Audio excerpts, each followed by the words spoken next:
Shalom à tous et à toutes. J'ai le plaisir d'étudier avec vous les Tehilim commentés par l'édition Metivta.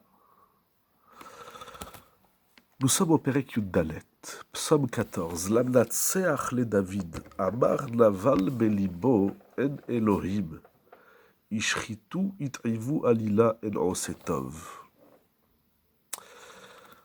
Inspiré de Rashi et du Radak, le roi David a prononcé ce mizmor à propos des différents exils que va traverser le clan Israël. Et il terminera par une prière pour avoir la Yeshua, le secours d'Hachem, Iten Mitzion Yeshuat Israël. Certains Mefarshim expliquent que le roi David Amelech a dit ce mizmor par rapport au Beth Amikdash qui sera détruit par les peuples ennemis d'Hachem et d'Israël. Et il parlerait de Nebuchadnezzar, le roi de Babel qui a détruit le premier temple. Si on rentre un peu dans ce mizmor, il ouvre ainsi Lamnatseach le David. Amar naval belibo en Elokim. C'est-à-dire, d'abord littéralement, Amar naval. Le naval, les Mefarshim traduisent Shotev et Shafel. C'est un être sot, idiot et bas. C'est-à-dire, ça vole pas très haut, comme on dit. Donc le sot, le fou, se dit dans son cœur, En Elokim. Dieu n'existe pas. Il n'y a pas de juge, il n'y a pas de Dieu qui juge l'homme. Et d'ailleurs, d'après Rashi, il s'agit de l'armée de Nebuchadnezzar qui, au moment où il rentre dans le temple pour le détruire, tu vois, Dieu n'intervient pas. S'il est là, alors pourquoi il n'intervient pas tout de suite? Pourquoi il nous laisse faire? C'est une grande question d'ailleurs. Quand est-ce qu'on peut dire que ce qu'on fait, qu'Hachem nous laisse faire? Je mange du cochon, alors Hachem il me laisse faire. Alors quoi, ça veut dire qu'Hachem il est d'accord? Certainement pas. Pourquoi c'est comme ça? Notamment pour laisser la place au libre arbitre ou d'autres notions importantes. En tout cas, le sot se dit, il n'y a pas de Dieu sur terre, il n'y a pas de juge, il n'y a pas de justice. C'est l'homme qui décide la justice. C'est l'homme qui fait la loi, c'est l'homme qui fait la Torah, c'est l'homme qui fait Dieu. Pour dire ça, il faut être idiot. C'est incroyable. Il n'y a pas de réflexion. Il n'y a pas de...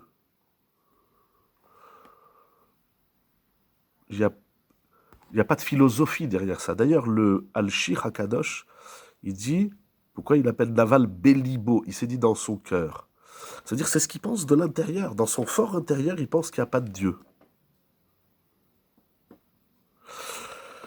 Selon le Yavetz, on parle de celui qui extérieurement il montre qu'il croit en Dieu, mais de l'intérieur, il renie Hachem. Ce qui est intéressant, c'est que la Emouna, la foi au Hakadosh Baruch Hu, ne nécessite pas obligatoirement des grandes philosophies. C'est la réflexion première, simple, naïve. Celui qui ne croit pas en Dieu, c'est lui qui est idiot. C'est pas celui qui croit en Dieu, il est chacham. C'est incroyable comme... C'est à réfléchir, hein. Je réfléchis, j'étudie avec vous. C'est pas si tu crois en Dieu, tu es un chacham. Certes, dans la Emouna, il y a des niveaux, mais c'est pas si tu crois en Dieu, tu es un chacham, et si tu crois pas en Dieu, tu es normal. Non, si tu crois en Dieu, tu es normal, et si tu crois pas en Dieu, tu es un idiot. C'est incroyable. Ce qui est intéressant à noter, c'est que là, dans ce psaume 14, David Amelech, il va parler donc de la destruction du Beth Amikdash par les ennemis de Dieu et d'Israël. Il va prier pour la Yeshua, la délivrance du peuple d'Israël. Et il commence par la Emouna. C'est-à-dire que l'origine de tout ça, c'est-à-dire si on ne croit pas en Dieu, alors on détruit le Beth Amikdash et on arrive à faire du mal au clan d'Israël. L'origine de tout l'exil, de tous ces drames causés, notamment ici, par les peuples ennemis, c'est parce qu'ils ne croient pas en Dieu. Il n'y a pas de Emouna. Amar naval belibo en Elohim. Si l'homme il pense qu'il n'y a pas de Dieu sur terre, alors c'est l'anarchie, donc je détruis ce que je veux, je fais ce que je veux. On ne peut pas détruire le monde au nom de Dieu. C'est pas possible. Si on détruit le monde, si on détruit l'autre, c'est qu'on pense que Dieu, il n'existe pas. Détruire l'autre, faire des guerres au nom de Dieu, ça n'existe pas. C'est parce que tu ne crois pas en Dieu, parce que tu es tellement sot de ne pas voir Hachem, de ne pas voir une justice dans le monde, alors tu en arrives à tout détruire. Et ça, c'est l'origine de la destruction. En Elohim. Quand on dit il n'y a pas de Dieu, il n'y a pas de juge, il n'y a pas de justice dans le monde. Donc chacun, il fait ce qu'il veut, donc on détruit tout. C'est incroyable. Donc tout commence par la Emouna.